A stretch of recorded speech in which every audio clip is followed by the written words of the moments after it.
እቺ 3 ዓመት ከ6 ወር ህይወቴን እንደ አዲስ የጀመረበት ጊዜ ነው እና ልክ ይሄ ስልክ ሪሴት በተኑ ሲጫን እንዳለው አለ አይደለ? ለምሳሌ አሁን ስልካችንን ስንገዛው እላዩ ላይ የፋብሪካው አፖች ከጫናቸው ውጪ ማለት ነው ባዶ ሆኖ ነው የምንገዛው አይደለ? በቃ ንጹህ ሆኖ እና በቃ በጊዜ ሂደት ያንንም ስንጭን ጌሙንም ስንጭን ምኑንም ስንጭንበት ያን ቪዲዮንም ስናይበት ያንንም ስናደርግበት ማለት ነው እንትን እያለ ይመጣል፣ እየተጨናነቀ ይመጣልና በጊዜው ደግሞ አፕዴት የማናደርገው ከሆነ ደግሞ የሆነ ሰዓት ላይ ጊቭ አፕ ማድረግ ሲጀምር ፋክትሪ ሪሴቱን እንጫነዋለን አይደለ? ወደ መጀመሪያው እንደነበረው ሆኖ እንዲመለስ ማለት ነው። እና በቃ ለእኔም ይሄ 3 ዓመት ከምናምን ልክ እግዚአብሔር ሪሴት በተኔን እንደተጫነው ነው የምቆጥረው ማለት ነው። እና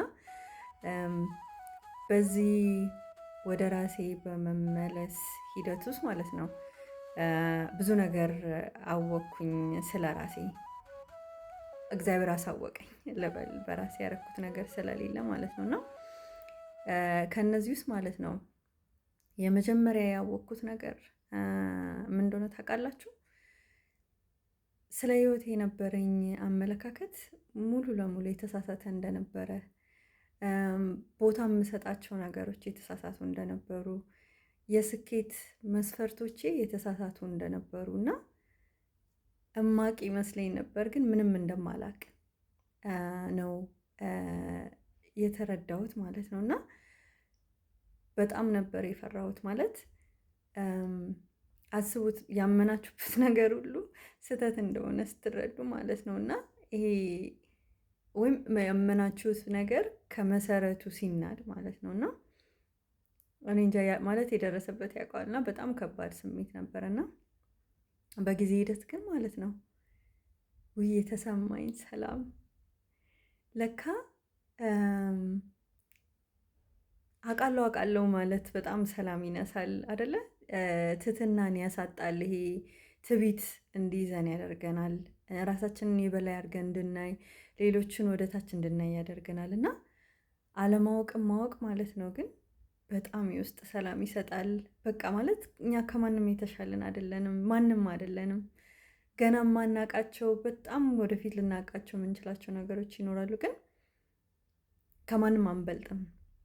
ያ ስሜት እንዲሰማን ያደርገናልና በጣም ሰላም አለው። ከዛ የበለጠ ደግሞ ማለት ነው በጣም ስለ ህይወት የሆነ ጉጉት እንዲያድርብኝ ያደረገኝ ማለት እማላክ ከሆነ ገና የማውቀው ብዙ ነገር አለ ማለት ነው። እና አስቡት ማለት ሁሉንም ነገር ብታውቁ ማለት ነው ህይወት እንዴት አሰልቺ ትሆን ነበረ። እና የበለጠ ስለ ህይወት ጉጉት እንዲያድርብኝ አደረገኝ አለማወቄን ማወቄ ማለት ነው። እና በቃ ለሁሉም ሰው መመኘው ያንን ነው። ይሄ በጣም እኛ የበላይ የሆነ ስሜት የሚሰማን ከሆነ፣ በጣም የምናውቅ አይነት ስሜት የሚሰማን ከሆነ ማለት ነው እግዚአብሔር ይግለጽልን ገና ምንም እንደማናውቅ እንዲያሳየን ማለት ነው። እና ያለማወቅ ስሜት የሚሰማን ደረጃ ግን ከደረስን ማለት ነው እንደኛ እድለኛ ማንም የለም። እግዚአብሔርን ህይወት አጓጊ የምትሆነው በቃ ያኔ ነው። ለምን አስቡት፣ ገና ስንት እናውቃለን እኮ ማለት ነው አይደል? ምንም አለማወቃችን ገና ብዙ የምናውቀው ነገር እንዳለ እንድናውቅና እንዲያጓጓን ህይወት ያደርጋልና በቃ ያ ነው ምኞቴ ለማለት ነው። እና አመሰግናለሁ ስላደመጣችሁ።